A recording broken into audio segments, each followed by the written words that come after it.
Freddie! What? That's rude. Anyway, you need to know something. Need to know what exactly? The girls that bullied you when you were younger, they go to this school. Excuse me? Don't you want to know who? Of course, but I thought that was in the past. Will they start bullying me again? Why are you asking me that? I unfortunately don't have superpowers. That really would make everything a lot easier. It was Eve. Huh? Eve and Cara were the girls that bullied you when you were 9 and 10. Freddie doesn't respond and instead stares at the ground before quickly disappearing into the school. I hope that doesn't make him even more closed up than he already is, or distraught. Why did you make me say it, Connor? I had to. No, you didn't. Well, you had to tell someone, seeing as everyone says you're harassing Freddie. That's only what Freddie told people. There's always two sides to a story. I don't know, Eve. I need to talk to him, though. There's no way he's going to want to talk to you now. You don't know that. Eve, I think you should keep away from him. Since when did I have to do everything that you say? I never said you had to, but I'm recommending the best thing for you to do. You don't know what's best for me, you really don't. Eve. I'm going to deal with this mess, and alone. No one's even doing anything, Rhea. I know. We need to be careful, Ford. Why is Carr not even arrested? Surely there's enough evidence. There is. She just has Lilliana and Yvonne on her team now. That's like 3 supervillains combined. Everyone's scared of them. Yvonne and Kara have a lot in common, like the fact that they're both murderers. That's why it's going to be a lot harder to defeat all of them now. I wish there was something we could do. Unlike Johnny, I don't agree with making a bad situation worse by trying to hunt down the murderer. Anyway, who knows if the murderer is armed or not?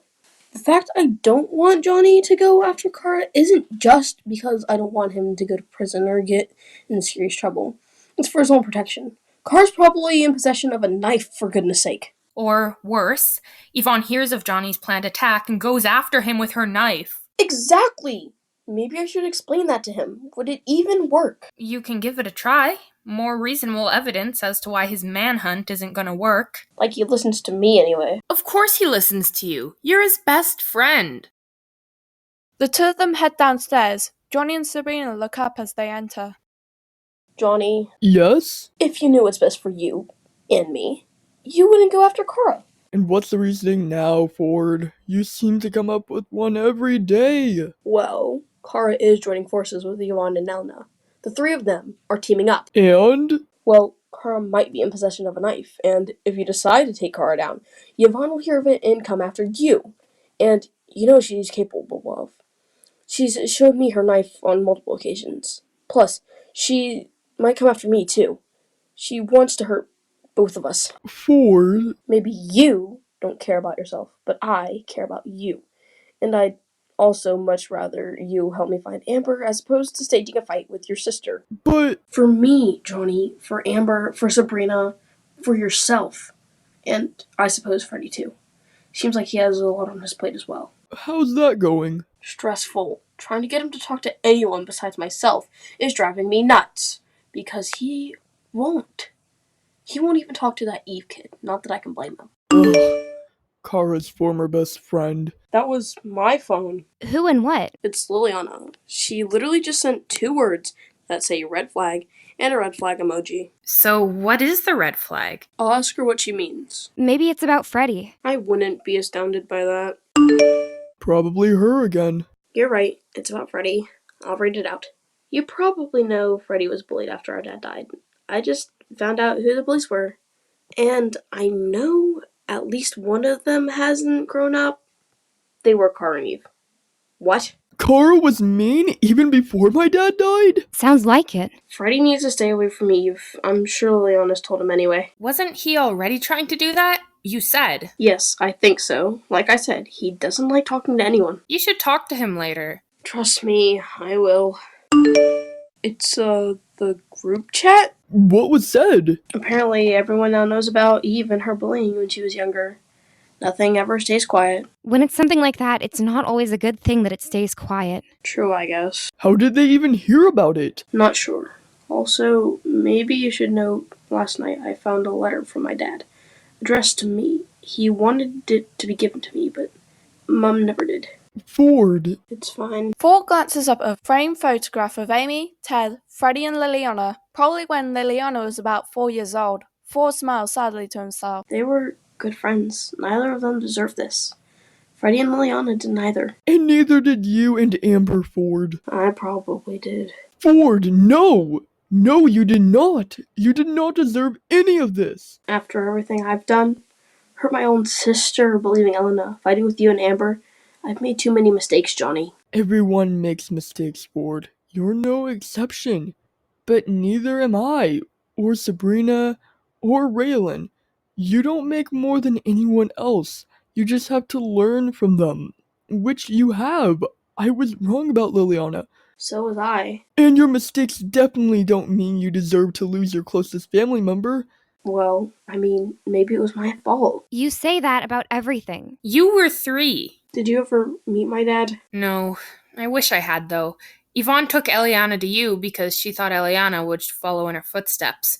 Me, I was like a goody two-shoes to her, something she didn't want. She knew I'd never hurt an ant, let alone a person.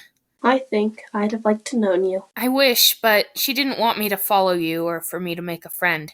She had my whole life planned out for me, but there was no way I was going to do what she wanted. To her, I was a rebel. To the world, I'm the opposite of that. In my opinion, you're very inspiring because a lot of children and teenagers often end up like their parents, and it's the parents' fault. But not with you. Or you. I'm glad you're not like Rose. Do you take after Nate? Probably. Mom says that I have my looks from my dad. She says I remind her of him every day. You've never said that to anyone before. I never saw fit to bring it up. When did she say that? A few weeks ago. Does she miss him? Sabrina, don't! You'd have to ask her that. I do know someone who does miss him, though. Amber? Well, yes, but someone else. You do. Exactly. Ford opens a drawer in the living room, hoping to find maybe another video recording from Nate or Ted. Instead, he found a ring. Amy walks in at that precise moment.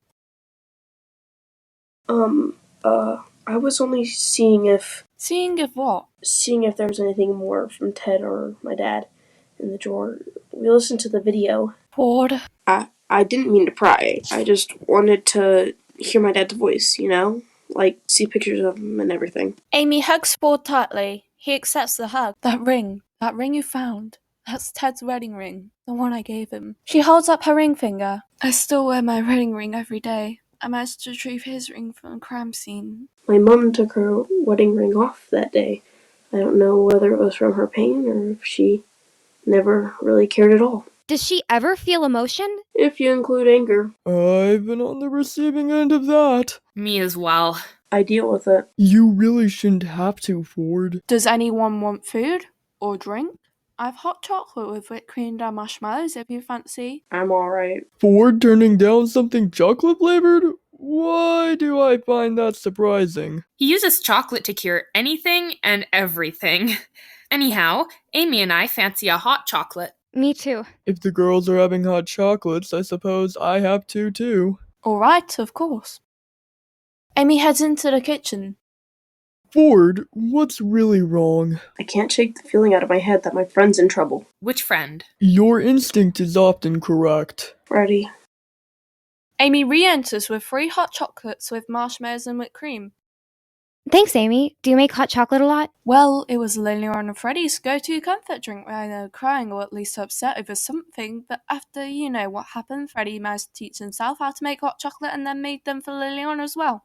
Did Freddie, by any chance? Also, do your weekly shop, seeing as most days you couldn't help but down gallons of alcohol.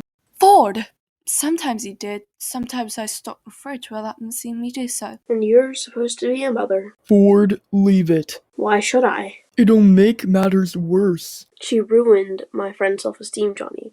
And I'm the one that has to deal with this the most. Why'd you have to deal with my mess? It's not you Freddie comes to when he has a problem. It's you he complains about to me, and everything keeps on the past. If he needs a shoulder to cry on, often about you, he always comes to me.